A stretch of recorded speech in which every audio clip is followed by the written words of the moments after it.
me pueden activar el cronómetro, por favor. Gracias. Gracias.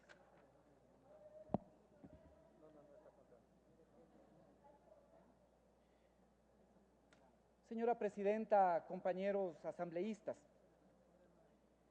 en un trabajo que fue publicado en el 2010, el politólogo al que no se le puede acusar de ser proclive a los socialismos del siglo XXI, Charles Tilly, en un trabajo del 2008 denominado Las democracias, hizo un importantísimo análisis respecto de los procesos de democratización.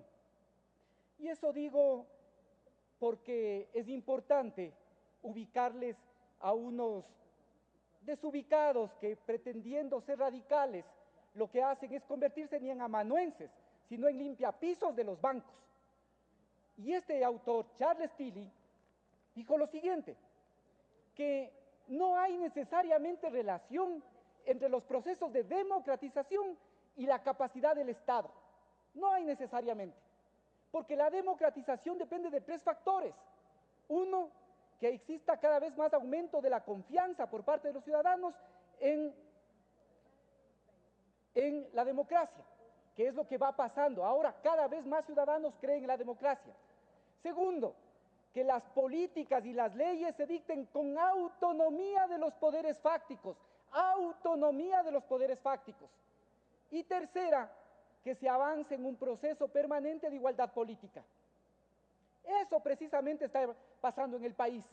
Aumenta la confianza, no hacemos leyes en función de la banca ni de los grupos de poder, y además se busca por avanzar en la igualdad política. Que como dice también el periodista y sociólogo boliviano Pablo Stefanoni, puede hacer a ratos una democratización paradójica, es así, pero al mismo tiempo se va cada vez más empoderando a la sociedad de la democracia. Pero eso no sirve si al mismo tiempo no se aumenta la capacidad del Estado para controlar, para planificar, para redistribuir, para regular y redistribuir. Y eso es lo que buscamos efectivamente hacer. Así es que hay que dejar atrás esos discursos de buscar justificaciones, porque ya desde hace rato el pueblo ecuatoriano sabe quienes, a nombre de un discurso de izquierda, lo que hacen es, como dije, ni siquiera ser amanuenses de la banca, sino ser limpiapisos de los intereses más protervos de los sectores de la banca. Segundo, el tema de la constitucionalidad. Vale también que podamos informarnos, y no voy a citar doctrina ni jurisprudencia de la Corte Constitucional ecuatoriana, sino de la Corte Constitucional colombiana, sentencia del 2009, a propósito de la unidad de la materia y la conexidad de la materia. ¿Qué dice esta Corte? Este control, según reiterada jurisprudencia constitucional, debe ser flexible, de tal manera que el legislador no quede atado a núcleos temáticos que desconozcan la dinámica propia del debate parlamentario. Continúa, la Corte estima que un control rígido desconocería la vocación democrática del Congreso y sería contrario a la cláusula general de competencia que le asiste en materia legislativa. Ante ello debe optarse por un control que no opte por un rigor extremo, pues lo que impone el principio de unidad de materia es que exista un núcleo rector de los distintos contenidos de una ley. Y sigue, en tanto sea posible, sentencia del 2009, Corte Constitucional Colombiana, caso 438, en tanto sea posible encontrar alguna relación entre el tema tratado en un artículo y la materia de la ley, la disposición acusada por ese concepto será exequible. Tal relación no tiene que ser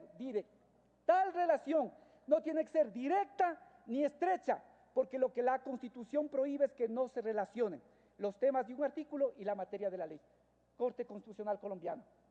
Aquí, básicamente, al igual que otros temas, lo acaba de decir el asambleísta Luis Fernando Torres, lo de las facturas electrónicas no fue recogido por la comisión, ni en primero ni en segundo debate, ni constó tampoco en el informe que preparamos y que votamos.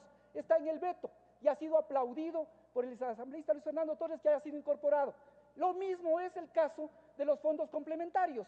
Además, vale también llamarles la atención por la curiosidad si estaban preocupados por este tema, pues, porque el artículo 14, numeral 41, dice que es potestad de la Junta la regulación de los fondos complementarios. ¿Quién dijo algo en el primer y segundo debate? Si es que la Junta regula, alguien tiene que controlar, establecer las normas, y estas normas es lo que ha venido haciendo la superintendencia. Y eso es lo que ahora decimos, está incompleto, porque ya constaba en el primero, en el segundo debate, la facultad de la Junta y no había la capacidad de que se controle. Ahora que a propósito de controlar, algunos establezcan que incluso quiera dirigirse las operaciones, las inversiones, ya es un absoluto despropósito. Pero además, para los que les quede todavía preocupación, le pido, señora presidenta, que por secretaría se permita leer la primera parte del artículo 213 respecto de lo que es el papel de las superintendencias. De lectura, por favor, señora secretaria.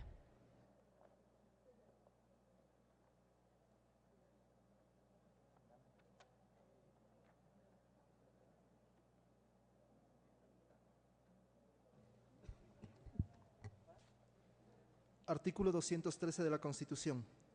Las superintendencias son organismos técnicos de vigilancia, auditoría, intervención y control de las actividades económicas, sociales y ambientales y de los servicios que prestan las entidades públicas y privadas con el propósito de que estas actividades y servicios se sujeten al ordenamiento jurídico y atiendan el interés general. Hasta ahí suficiente.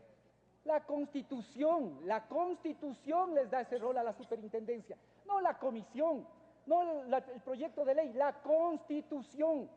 Por lo tanto, lo que hemos hecho es complementar lo que efectivamente, y ahora lo que se hace el veto es decir, en el artículo 14, numeral 41, se le dio unas facultades a la Junta.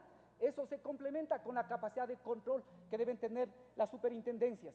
Entonces, no establezcamos cosas que son falsas. Además, aquí me extraña esta preocupación, porque se ponen puntillosos en este tema, cuando sobre esto hay una ley y se discutirá oportunamente, pero en cambio, precisamente nadie ha hecho observaciones sobre el tema de la economía popular y solidaria. Y porque creemos que la economía popular y solidaria precisamente no está para cosas chiquitas ni marginales, para los contratos de ínfima cuantía y que tiene posibilidad de crecer, es que nosotros, y así ha sido el planteamiento del ponente, pedimos que nos ratifiquemos en el texto respecto de la posibilidad de la personería jurídica de las instituciones de la economía popular y solidaria. Entonces, aclarado el tema de Constitución. Tercero, lo del dinero electrónico. Pero es que aquí ya realmente uno no entiende cómo se pide que se respalde con el patrimonio cuando el activo es precisamente el resultado del pasivo más del patrimonio. Eso fue lo que se debatió aquí y eso es lo que acoge la comisión también. Y ahora, en el veto, precisamente lo que se hace es aclarar todavía mucho más los temas que causaban alguna preocupación. Sobre el tema de las inversiones, miren, aquí es una cosa importante también que podamos señalar. ¿Qué pasa con las inversiones del fondo de liquidez? Aquí yo veo que yo tampoco no soy experto en este tema, nos ha tocado estudiar para poder llevar adelante este proceso. Pero hay algunos que piensan que el fondo de liquidez está metido en las bóvedas o que está guardado en las cajas fuertes de los bancos. En este momento, el fondo de liquidez, que también fue renegado por la banca en el 2008, suma más o menos 2.000 millones. ¿Dónde están esos recursos? ¿En la FLAR o en el BIS, que es el Banco Central de los bancos centrales? ¿Qué es lo que ahora, con la observación, se está haciendo? Se está señalando que no pueden ser incluidos y que no se puede utilizar para la compra de bonos del Ministerio de Finanzas. ¿Por qué? Porque la liquidez no solo tiene que ver con el tiempo de las colocaciones, pues, sino también, y esto es importante, tiene que ver con la confianza del emisor. Hay bonos de 20, 30 años, de 10, 20, 30 años, de algunos países que sin embargo son de alta liquidez porque pueden ser fácilmente negociados en el mercado. Entonces, con esto lo que el veto está haciendo es precisando para precisamente no generar incertidumbre en la sociedad. Pero además, y aquí nuevamente no hemos cedido a la banca, porque la banca lo que quería es que estos fondos inviertan en bancos de calificación AAA, que no garantizan absolutamente nada, calificación internacional AAA, no hay en el Ecuador ninguno de esos bancos, y que estén con esa categoría a nivel internacional no garantizan absolutamente nada. Entonces lo que aquí se ha hecho es clarificar que se prohíbe que se compre bonos del Ministerio de Finanzas. Además, y aquí hay un legislador que intervino, que seguramente podrá tener memoria de esto. Tiene un minuto, asambleísta. A finales de la década del 90, una calificadora, Equability, señaló que los fondos del progreso eran los más confiables que existían en el mercado. Un mes después quebró ese banco y sin embargo ahora se paran y nos dan lecciones de ética pública y respecto de lo que debe hacerse con las finanzas. Aquí sí estamos cuidando el interés ciudadano y lo que se ha hecho en el veto es precisamente ayudar a que se espanten algunos fantasmas, pero no cedemos. No les concedemos a la banca el fondo de liquidez para que estén bancos AAA siempre del extranjero, bancos privados. No les concedemos el 10% de impuestos de baja a la renta. No les concedemos que las operaciones que hagan a través de ventanillas de redescuento no sean también garantizadas con el fondo de liquidez. No les concedemos sacar el 40% de los activos. No les concedemos. Precisamos aquello que puede generar incertidumbre en la sociedad. Y por eso, y porque también hay un principio constitucional que hay que mirar efectivamente cuando están vulnerados los derechos, incluso los efectos de la ley pueden ser retroactivos, es que también aceptamos el criterio de la asambleísta Jimena Ponce. ¿Por qué? Porque eso nos permite que algunos dueños, accionistas de aseguradoras inescrupulosas, que están en este momento en proceso de liquidación, 11 en total, que tienen un activo de 54 millones y hay que pagar un pasivo de 84. Entonces, va a pasar lo mismo que pasaba con los bancos. Banqueros ricos con bancos quebrados, aseguradoras quebradas con los dueños y accionistas de esas aseguradoras, en cambio, con la plata y disfrutando esa plata. ¿Por qué vamos a hacer eso? ¿Por qué vamos a hacer eso? Aquí hay un veto que, como ha dicho, en cosas corrige errores formales, en otras mejora la redacción, y en estos temas nosotros creemos que hay que allanarse y en otros ratificarse, porque ayudan al interés público y ayudan a que la potestad, que no es otra cosa que el ejercicio, el poder, el control del Estado, pueda realizarse sobre las actividades financieras. Sí. Gracias, presidente.